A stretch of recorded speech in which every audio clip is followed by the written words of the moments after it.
नमस्कार दोस्तों, आपकी अपने YouTube चैनल स्टडी जून 24 में स्वागत है।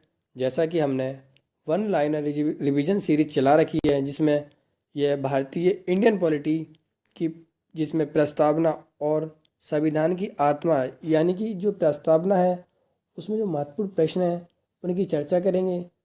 और ये super fast one liner series है। अगर आपको ये वीडियो अच्छा लगता है तो सब्सक्राइब करें, लाइक करें, शेयर करें। आइए शुरू करते हैं इस वीडियो को। तो आज का जो टॉपिक है, पहला टॉपिक कि किस संविधान संशोधन को लघु संविधान की संज्ञा दी गई। तो जो 42वें संविधान संशोधन है जो 1976 में हुआ था, उसे लघु संविधान की संज्ञा दी गई थी, क्योंकि इस संशोधन के द्वारा संविधान में महत्वपूर्ण बदलाव किया गया था और कई शब्दों को जोड़ा गया था। विश्व का सबसे बड़ा लिखित संविधान कौन सा है? तो भारत का जो संविधान है विश्व का सबसे बड़ा लिखित संविधान है। उद्देशिका का विचार किस देश से लिया गया? जो उद्देशिका है भारतीय संविधान की, वह अमेरिका से लिया गया। इसका जो विचार है, भारतीय संविधान का दार्शनिक भाग कौन सा है? जो भारतीय संविधान का दार्शनिक भाग मौलिक अधिकार व राज्य के नीति निर्देशक सिद्धांतों को संविधान का दार्शनिक भाग माना जाता है। अगला टॉपिक है भारत का जो संविधान है संशोधन का मतलब भारत का जो संविधान है उसका प्रारूप कैसा है? भारत के संविधान का जो प्रारूप है कठोर एवं लचीला है, क्योंकि इसमें समय अनुसार जरूरत के हिसाब से परिवर्तन और संशोधन किया जाता है, लेकिन वह संशोधन की विधि दोनों स्तर पे है, कठोर भी है और लचीली भी है। संविधान के जो अनुच्छेद 368 के तहत कितने प्रकार के संशोधन की बात की गई?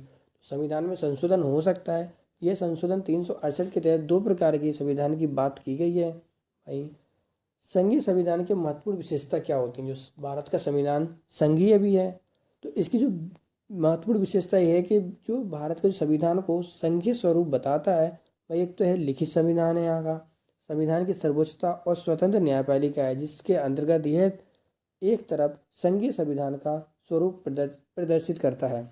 भाई, संसदीय व्यवस्था से अभिप्राय क्या है? तो भारत में जो संसदीय व्यवस्था है उससे अभिप्राय है कि शासन की व्यवस्था है यहाँ पे, जिसमें विधायिका और कार्यपालिका के मध्य समन्वय संबंध है। अगला टॉपिक है अध्यक्षीय प्रणाली से क्या अभिप्राय? जो अध्यक्षीय प्रणाली है भारत में, उससे अभिप्राय है कि शासन की वह व्यवस्था जिसमें विधायिका और कार्यपालिका के बीच शक्तियों का जो विभाजन किया जाता है। शक्तियों के विभाजन के द्वारा यह प्रदर्शित होता है कि जो अध्यक्षीय प्रणाली है भारत में। अगला टॉपिक है संघीय प्रणाली का अन्य नाम क्या है? तो उत्तरदायी सरकार और मंत्रिमंडल सरकार। भारत में मंत्रिमंडल सरकार है। तो भारत की जो संसदीय प्रणाली है वो किस देश की संसदीय प्रणाली पर आधारित है? तो भारत की संसदीय प्रणाली है ब्रिटेन की संसदीय प्रणाली पर आधारित है और ब्रिटेन से ही ये ली गई है। भारतीय संविधान में न्यायिक पुनरीक्षण की संकल्पना कहाँ से ली गई? जो भारतीय संविधान है उसमें न्यायिक पुनरीक्षण की है तो वह संयुक्त राज्य अमेरिका से ग्रहण किया गया है। नीति निर्देशक सिद्धांतों को किस देश से लिया गया? तो नीति निर्देशक सिद्धांत है वो जो हमारे भाग 4 में अनुच्छेद 36 से 51 में उल्लेखित हैं, उनको आयरलैंड से लिया गया है। भाई, अगले टॉपिक की बात करें तो नागरिकों के मौलिक अधिकारों की रक्षा का दायित्व किसे सौंपा गया है? तो नागरिकों के जो मौलिक अधिकार हैं उनकी रक्षा और सुरक्षा का दायित्व जो न्यायपालिका को सौंपा गया है। भारत में न्यायपालिका को सर्वोच्च स्थान दिया गया है। संविधान के किस भाग में को राजनीतिक लोकतंत्र की भावना कहा गया है? तो भाग 3 को जो जिसमें मौलिक अधिकार हैं जो 12 से 36 तक इनका वर्णन किया गया है, वो 12 से 35 तक इनका वर्णन किया गया है, उसे संविधान को राजनीतिक लोकतंत्र की भावना कहा गया है। कौन से अनुच्छेद को राष्ट्रीय आपातकाल के दौरान स्थगित नहीं किया जाता है? तो ऐसे कुछ अनुच्छेद हैं जिन्हें आपातकाल के दौरान स्थगित नहीं किया जा सकता है। वे हैं हमारे अनुच्छेद 20 और 21। अनुच्छेद 20 और 21 ऐसे अनुच्छेद हैं जो राष्ट्रपति शासन के द्वारा जो व्यक्ति की देह स्वतंत्रता है उसको बाधित या स्थगित नहीं किया सकता। संविधान के किस भाग को सामाजिक और आर्थिक लोकतंत्र का स्तंभ माना जाता है? तो संविधान के जो भाग 4 है जिसमें राज्य के नीति निर्देशक सिद्धांत हैं जो 36 से 51 में वर्णित हैं या उल्लिखित हैं, उनको लोकतंत्र का स्तंभ माना जाता है। संविधान के किस भाग में मूल कर्तव्यों को शामिल किया गया? तो संविधान के भाग 4 के अनुच्छेद 51 के में मूल कर्तव्यों का वर्णन किया गया है। अगला टॉपिक है, किस संविधान संशोधन द्वारा धर्मनिरपेक्षता शब्द को जोड़ा गया? जो धर्मनिरपेक्ष शब्द है उसको जिसे भारत में लघु संविधान संशोधन कहा जाता है, 42वां जो संशोधन हुआ था 1976 में, इस संशोधन में धर्मनिरपेक्ष शब्द, समाजवाद और अखंडता 3 महत्वपूर्ण शब्द जोड़े गए थे। अगला टॉपिक है, संविधान सभा द्वारा किस प्रकार के मताधिकार को स्वीकार किया गया? तो संविधान सभा द्वारा सार्वभौमिक वैश्य मताधिकार को स्वीकार किया गया था। अगला टॉपिक है, मताधिकार की जो आयु थी 1989 में घटाकर कितनी कर दी? तो 1989 में एक संशोधन हुआ था जिसमें जो पहले जो मताधिकार की आयु थी 21 वर्ष थी, जैसे घटाकर 18 वर्ष कर दी गई थी। यह 61वें संविधान संशोधन द्वारा हुआ था।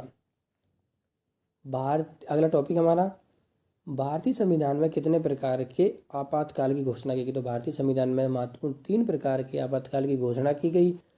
अगला टॉपिक है, राष्ट्रीय आपातकाल का वर्णन जो है अनुच्छेद 352 में किया गया है। वहीं राज्य में जो राष्ट्रपति शासन लगाया जाता है वह अनुच्छेद 356 में लगाया जाता है। और वित्तीय आपातकाल की बात करें तो वित्तीय आपातकाल को 360 के अंतर्गत लगाया जाता है। आपातकाल के दौरान भारत का राजनीतिक तंत्र कैसा होता है? जो भारत का राजनीतिक तंत्र होता है एकात्मक हो जाता है, सभी जो शक्तियां हैं केंद्र के पास आ जाती है, राष्ट्रपति के हाथ में होती हैं। और अगला टॉपिक है, किस संविधान संशोधन द्वारा पंचायतों को संवैधानिक दर्जा मिला? तो जो पंचायतें थी उन्हें संवैधानिक दर्जा मिला। तो यह 73वां संविधान संशोधन था 1992 में। वहीं पंचायतों को किस भाग में शामिल किया गया? तो जो 1992 में 73वां संविधान संशोधन हुआ उसमें एक भाग जोड़ा गया, भाग 9, और एक अनुसूची जोड़ी गई। तो पंचायतों को संवैधानिक दर्जा दिया गया भाग 9 जोड़कर और अनुसूची 11 को ऐड करके। अगला टॉपिक है, किस संविधान संशोधन द्वारा नगर पालिकाओं को संवैधानिक दर्जा प्राप्त हुआ? तो वही 74वां संविधान संशोधन जो उसमें भाग 9 था उसमें ए जोड़ दिया गया और अनुसूची 12 को जोड़ा गया। अगला टॉपिक है हमारा, किस संविधान संशोधन द्वारा जो संपत्ति का अधिकार था उसे एक कानूनी अधिकार बनाया है? जो संपत्ति का अधिकार का उसे कानूनी अधिकार बनाया गया। यह 44वां संविधान संशोधन 1978 में हुआ था, जिसको एक जो पहले भारत का एक 7वां अधिकार था, भारत में पहले 7 अधिकार थे, लेकिन जो 44वां संविधान संशोधन हुआ 1978 में तो संपत्ति का अधिकार था उसे 300A के तहत एक कानूनी अधिकार बना दिया गया। अगला टॉपिक है कि किसके द्वारा संविधान की प्रस्तावना को संविधान का परिचय पत्र किया गया? तो संविधान की प्रस्तावना को परिचय पत्र नानी पालकीवाला द्वारा कहा गया। जो नानी पालकीवाला थे उन्होंने संविधान की प्रस्तावना को संविधान का परिचय पत्र कहा। अगला टॉपिक हमारा कि भारत की जो भारतीय संविधान की कुंजी किसे क्या कहा गया? तो भारतीय संविधान की कुंजी था भारत की प्रस्तावना को कहा गया। अगला टॉपिक है, प्रस्तावना में संप्रभुता से क्या अभिप्राय है? जो संप्रभुता से अभिप्राय है कि भारत किसी भी विदेशी और आंतरिक शक्तियों के नियंत्रण से मुक्त है। अगला टॉपिक है कि भारत में किस प्रकार का समाजवाद है? जो भारत में समाजवाद की बात करें तो भारत में लोकतांत्रिक समाजवाद है। भारत में लोकतांत्रिक समाजवाद है। नेक्स्ट टॉपिक, 42वें संविधान संशोधन में किन शब्दों को जोड़ा गया? तो 42वें संविधान संशोधन में 3 महत्वपूर्ण शब्दों को जोड़ा गया। ये 3 महत्वपूर्ण शब्द हैं समाजवादी, धर्मनिरपेक्ष और अखंडता, जो 1976 में संशोधन किया गया था। अगला टॉपिक है, धर्मनिरपेक्ष राज्य से क्या अभिप्राय है? धर्मनिरपेक्ष राज्य है जो उससे अभिप्राय है कि वह राज्य जो किसी भी धर्म के मामले में तटस्थ रहे, मतलब कि राज्य का कोई धर्म ना हो, वह किसी विशेष धर्म को मान्यता ना दे। नेक्स्ट टॉपिक, स्वतंत्रता, संपूर्णता, बंधुता को कहाँ से लिया गया? तो स्वतंत्रता, संबंधता, जो स्वतंत्रता, समानता, बंधुता है उसे फ्रांस की राजक्रांति से लिया गया था। नेक्स्ट टॉपिक हमारा, गणतंत्र का अर्थ क्या होता है? तो भारत में गणतंत्र है। गणतंत्र का अर्थ होता है कि उस देश की जो शासन की जो बागडोर संभालने वाली सत्ताधारी सरकार है उनका जो चुनाव है जनता द्वारा हो, ना कि उनको वंशानुगत या जो वंश परंपरा के आधार पर। तो भारत में गणतंत्र है।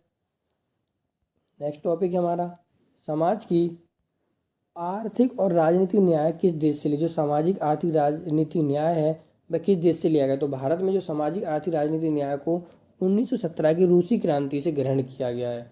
भाई अगला टॉपिक, प्रस्तावना में कितनी बार संशोधन किया गया। तो प्रस्ताव ने एक बार संशोधन किया गया 1976 में, वही 42वें संविधान संशोधन द्वारा। अगला टॉपिक है हमारा कि किस अनुच्छेद के तहत धर्म, जाति, लिंग का वर्ग के आधार पर किसी भी व्यक्ति को मतदाता सूची से शामिल होने से अयोग्य नहीं ठहराया जा सकता। मतलब कि कोई भी जो व्यक्ति है उसको इस आधार पर तुम के मतदाता सूची से बाहर नहीं कर सकते कि वह दूसरे धर्म का है, किसी और जाति का है, या वर्ग अलग है उसका, या वर्ण अलग है। तो ये आर्टिकल 325 के तहत सभी को मतदाताओं की सूची में शामिल होने का अधिकार है। अगला टॉपिक हमारा कि प्रस्तावना को संविधान की आत्मा किसने कहा। जो प्रस्तावना है उसको संविधान की आत्मा पंडित ठाकुर दास भार्गव के द्वारा कहा गया। जो पंडित ठाकुर भार्गव हैं उनके द्वारा संविधान की आत्मा, प्रस्तावना को संविधान की आत्मा कहा गया है। तो इस प्रकार दोस्तों आज का हमारा वीडियो समाप्त होता है। अगर आपको अच्छा लगा हो तो सब्सक्राइब करें, लाइक करें, शेयर करें। अब मिलते हैं अगले वीडियो में।